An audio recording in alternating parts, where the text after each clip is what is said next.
Dios le bendiga, hermanos, una vez más aquí en nuestro canal eh, llamado de Bereanos. Siempre recordando de todo lo que se habla aquí, es recomendable de que se vaya a las escrituras a analizar si lo que se dice aquí es verdadero y cierto. Y en el día de hoy quiero hablar de lo que son principios de persecución. ¿Y por qué quiero hablar de esto? Porque es bien importante en nuestros tiempos entender de lo que se avecina si queremos ser fieles a Dios, ser fieles a las escrituras. Eh, Quiero que entendamos y quiero analizar bíblicamente los principios que necesitamos seguir como cristianos, porque según el tiempo va avanzando, el mundo va a ser más y más intolerante a la verdad, sabemos que la verdad es Cristo Jesús. Y sabemos que no tan solo el mundo, sino la iglesia apóstata, la iglesia que predica la falsa doctrina, va a ser más y más intolerante al cristianismo verdadero, al cristianismo bíblico, al cristianismo de Jesús. Y nosotros como verdaderos cristianos necesitamos mantenernos fieles. Y una manera de analizar lo que se viene y, y lo que vendrá es viendo lo que pasó históricamente con la iglesia perseguida, viendo lo que pasó bíblicamente cuando en el libro de Hechos la iglesia fue perseguida y por qué fue perseguida. Necesitamos entender esto para saber cómo comportarnos en un futuro bíblicamente y responder bíblicamente a los eventos sociales que van a ocurrir, a los eventos políticamente hablando también que van a ocurrir, eh, que vamos a ser no vamos a ser tolerados porque por hablar la verdad, así como los profetas del Viejo Testamento fueron martirizados por decir la verdad al pueblo. eh, Así vamos a hacer, si queremos hablar la verdad, si queremos estar firmes en la verdad, vamos a ser perseguidos, y algunos van a ser echados en cárceles, algunos van a ser muertos. ¿Por qué? Por decir la verdad. Eh, Si queremos analizar así rápidamente, el profeta Isaías fue cortado a la mitad, por decir la verdad. Pero siempre teniendo en mente de que nuestra esperanza no está en esta tierra. Nuestra esperanza está en el más allá, en la vida eterna, la vida verdadera, lo que hay por venir, el reinar con Cristo, y no poner nuestra mirada aquí en esta tierra. Por eso quiero empezar con Apocalipsis capítulo 2, versículo del 8 al 11. Dice, y al ángel de la iglesia de Esmirna escribe, el primero y el último, el que estaba muerto y ha vuelto a la vida. Dice esto, conozco tus obras y tu tribulación y tu pobreza, pero eres rico, y la blasfemia de aquellos que dicen ser judíos y no lo son, pero son una sinagoga de Satanás. No temas lo que estás a punto de sufrir. He aquí el diablo está a punto de echar a alguno de vosotros en la cárcel para que seáis probados, tendréis tribulación por 10 días, sé fiel hasta la muerte, y te daré la corona de vida. El que tiene oídos, oiga lo que el Espíritu dice a las iglesias, y el que venciere no sufrirá daño de la segunda muerte.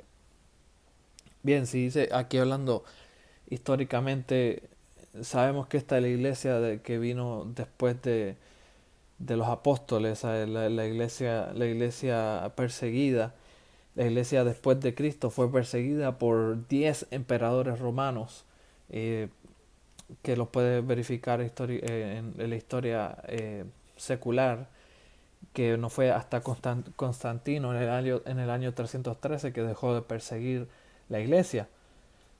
Pero lo puede verificar después.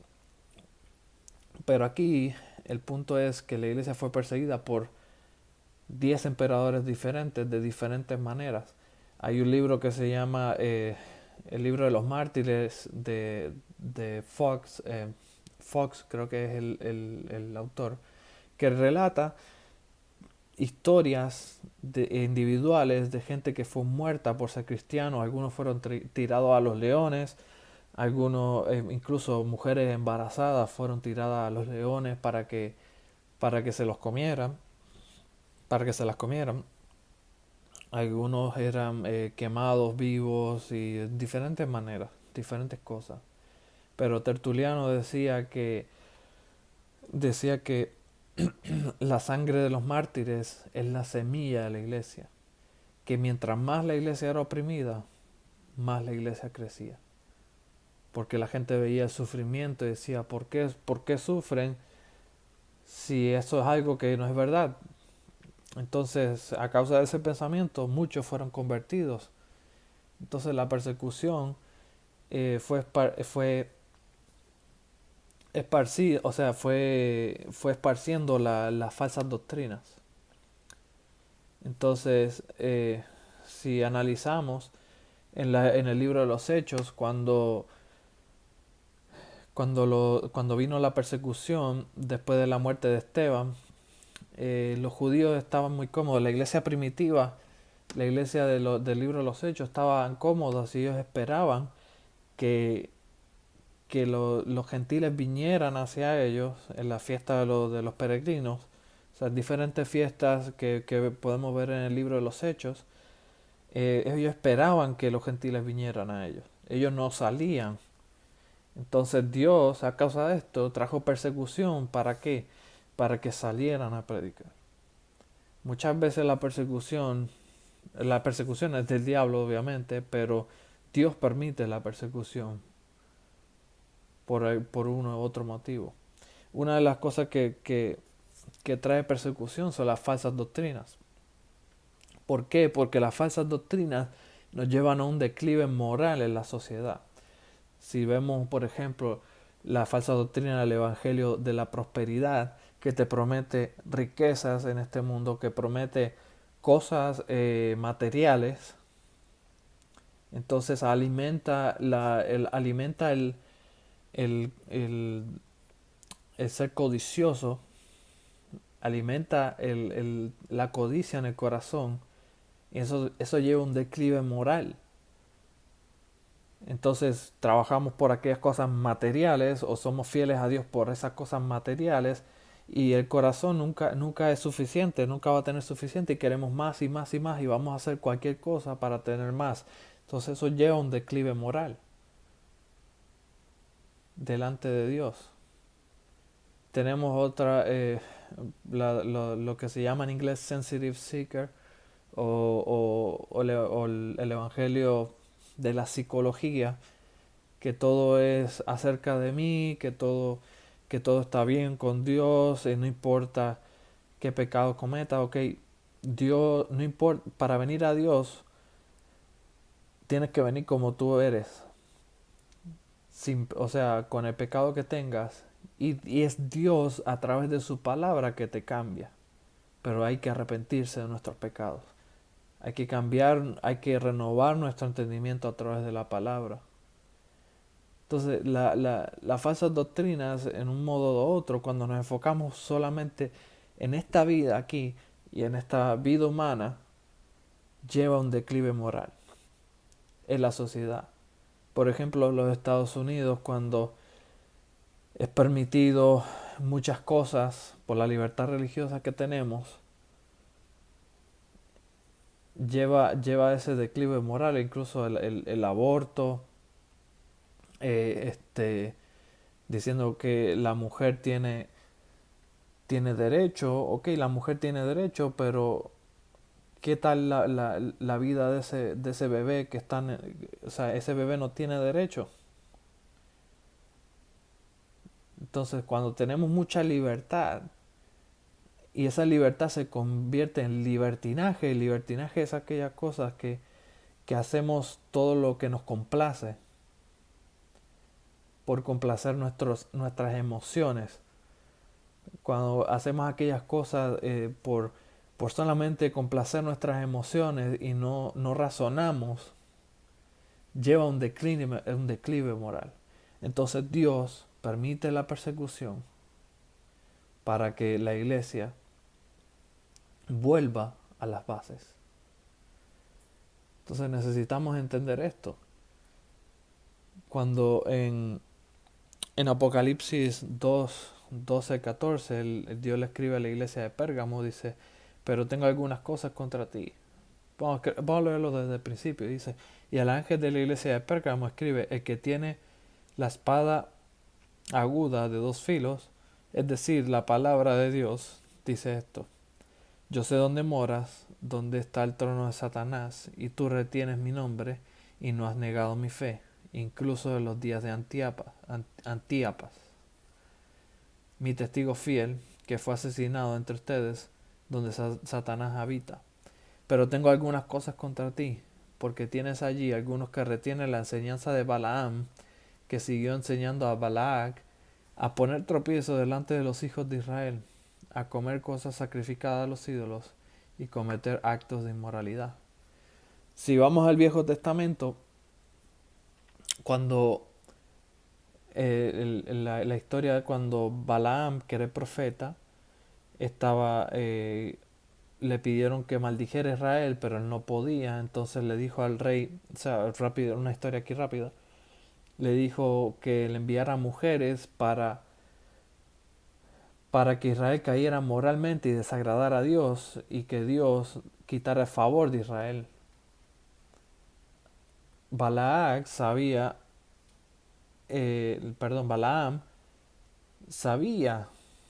lo que estaba bien, pero por dinero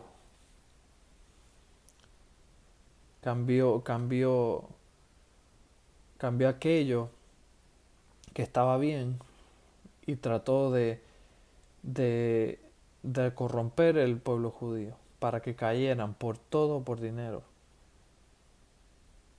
Entonces, aquí hay muchas cosas que se pueden sacar en Apocalipsis, pero el punto es que cuando la iglesia decae moralmente, cuando hay demasiado pecado en la iglesia, pero no pecado, eh, es pecado que no se arrepiente las personas, que no se arrepiente la iglesia de ese pecado. Pues Dios envía persecución, Dios permite persecución. Y sabrás que, Ezequiel 13:10, Dios le da una advertencia al pueblo de Israel a través de Ezequiel, que por la inmoralidad de los falsos profetas, son aquellos que dicen que todo está bien, profetizan que todo está bien, cuando realmente no es así, eso manda la ira, eso enciende la ira de Dios. Cuando aquellas personas que se suponen que estén hablándole al pueblo la palabra de Dios, no lo hacen, Dios enciende la ira de Dios. Cuando tenemos pastores predicando prosperidad, no tan solo prosperidad, sino no predicando el mensaje del Evangelio y predicando pura psicología, en vez de advertir a la gente, hay que arrepentirse de sus pecados, tenemos que cambiar nuestro entendimiento, eso enciende la ira de Dios. Entonces, pero aquellos, siempre Dios tiene su remanente. Aquellos que quieren permanecer fiel,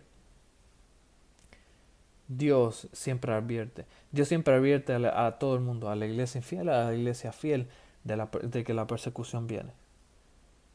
Pero solamente es aquellos que tienen oídos espirituales, sus oídos espirituales los tienen abiertos a la palabra de Dios, son aquellos que se van a preparar para la persecución. Entonces, Dios nos advierte ¿para qué? Para que nos preparemos. No prepararnos en sentido material, sino espiritualmente y mentalmente para ello. Prepararnos en oración, en memorizar la palabra de Dios, porque es algo bien importante. Necesitamos prepararnos para ello. Solamente aquellos, como dije, solamente aquellos que tengan sus oídos espirituales abiertos y su corazón a la palabra de Dios son aquellos que se van a preparar. La persecución es del diablo, pero Dios la permite. Y Dios la usa para sus propósitos. Y podemos hablar del coronavirus, podemos hablar de cómo están usando las cosas que están pasando para controlar el mundo a través del comunismo y todas esas cosas. Pero realmente cuando nosotros hemos seguido falsas doctrinas por mucho tiempo y Dios nos advierte y queremos seguir en esa falsa doctrina, nosotros somos responsables. Entonces necesitamos prepararnos para eso. Y la forma principal que nos da el Nuevo Testamento para prepararnos para la persecución es la esperanza de la resurrección. Sabemos que la persecución viene, que ya nada la va a detener, porque la gente habla de arrepentimiento, de que si mi pueblo se humillare delante de mí y proclamar en mi nombre, yo vendré y sanaré su tierra, pero realmente nadie se está arrepintiendo, nadie se está humillando, porque el arrepentirse es cambiar de vida.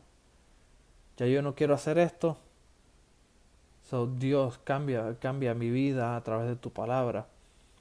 Cuando hay un avivamiento, realmente un avivamiento, es cuando la gente cambia sus caminos y empieza a estudiar la palabra de Dios. Hemos visto muchos falsos avivamientos cuando hay personas que empiezan a supuestamente hablar en lenguas y no es realmente así, y empiezan a hacer sonidos de animales y cosas, pero realmente moralmente cuando ves sus vidas no han cambiado.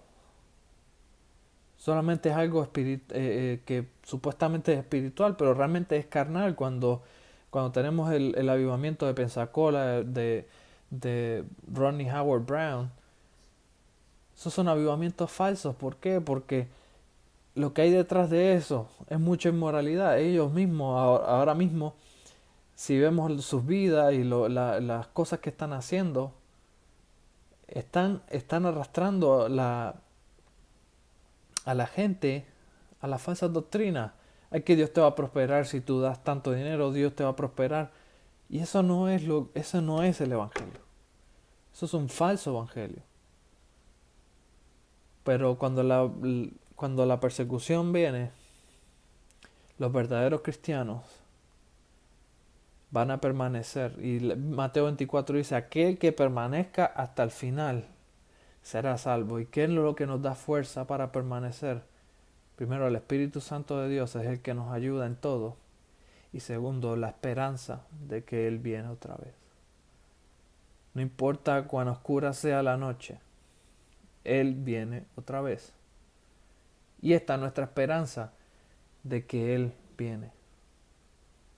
Este es nuestro fundamento de que Él viene. Podemos tener un poco de sufrimiento, podemos tener un poco de desesperación hasta cierto punto, pero nos sostenemos en que Él viene. Podrán matar nuestro cuerpo físico, pero nunca nuestro espíritu. Y en eso estamos fundamentados, en que Él viene, nuestro Salvador y Señor Jesucristo, Él viene otra vez. Y si vemos en Apocalipsis 2, cuando le habla a la iglesia de Esmirna, o sea, Esmirna viene de la palabra mirra, y mirra era cuando se preparaban los cuerpos para morir, o sea, cuando después que se habían muerto los cuerpos, cuando los preparaban para enterrarlos, lo usaban mirra para que no apestara. Entonces, era esa iglesia, la característica de la muerte espiritual, cuando nosotros morimos a nosotros mismos como cristianos, morimos a nuestros deseos, morimos a las cosas terrenales, a las cosas materiales, morimos a poner nuestros deseos primero y nos enfocamos más en Dios, nos enfocamos en su voluntad, en predicar el Evangelio a toda lengua, nación, con todo lo que tenemos. Dios no nos pide cosas, no nos pide hacer cosas con, con cosas que no tenemos. Dios nos pide que hagamos las cosas con lo que tenemos ahora, con lo que podemos hacer ahora. Empezar en nuestro trabajo, empezar en nuestras casas, en nuestros trabajos, con las personas que nos rodean. Predicar el Evangelio con nuestras vidas, morir a nuestros deseos. Jesús dijo que aquel que quiera venir en pos de mí, niéguese a sí mismo, tome su cruz y sígame. Eso es un principio fundamental en el cristianismo que las falsas doctrinas no te las van a predicar. Cuando la persecución venga, tenemos que negarnos a nosotros mismos. Antes de que venga, desde ahora mismo, tenemos que negarnos en nosotros mismos, negar nuestros deseos. ¿Por qué? Por complacer los deseos de Dios. ¿Cómo nosotros complacemos los deseos de Dios? Si estamos casados, pues viviendo para nuestras esposas o por viceversa, si esposos, hijos y todas esas cosas. Tenemos que dejar de vivir para complacer nuestros deseos por complacer a aquel que nos llamó. Si la iglesia de Esmirna era pobre materialmente, pero realmente Jesús le dijo, ustedes son ricos. A lo mejor nos maten, a lo mejor nos persigan, a lo mejor perdamos muchas cosas en este mundo, pero nuestra esperanza está en que Él viene. Podemos ser encarcelados, podemos ser vituperados, pueden hacernos físicamente muchas cosas, pero la esperanza es Cristo Jesús y Él vendrá. Así como prometió que cuando venía la primera vez, pero nos toca a nosotros perseverar. Y es solamente a través de su Espíritu Santo que podemos perseverar. No hay otra manera. Si queremos ser, y eso es una de las promesas que siempre yo digo, que si queremos ser fieles a Él, tendremos persecución. Y Él dice en Mateo capítulo 5, verso 12, dice, bienaventurados aquellos que son perseguidos por mi nombre. O sea, bienaventurado, la palabra es traducida bienaventurado, pero realmente en el idioma original, el griego quiere decir felices. Felices aquellos que son perseguidos por mi nombre. ¿Por qué? Porque tendremos una recompensa más allá. No tengamos miedo, no temas, seamos fieles a Él. ¿Por qué? Porque Él viene otra vez. Gracias por oírme. Hay mucho más que hablar sobre esto, hay muchas cosas que se pueden abundar, muchísimo material por recorrer, pero realmente necesitamos memorizar la palabra, estar fundamentados en la palabra y leer la palabra. Lo demás, poco a poco se puede ir trabajando. Puedo traer sin número de ejemplos en las escrituras, en el Viejo y en el Nuevo Testamento, acerca de la persecución. Pero en este momento, quiero darle gracias por haberme escuchado hasta este punto. Y hay más por venir. No tengamos miedo porque Cristo viene pronto. Que Dios les bendiga.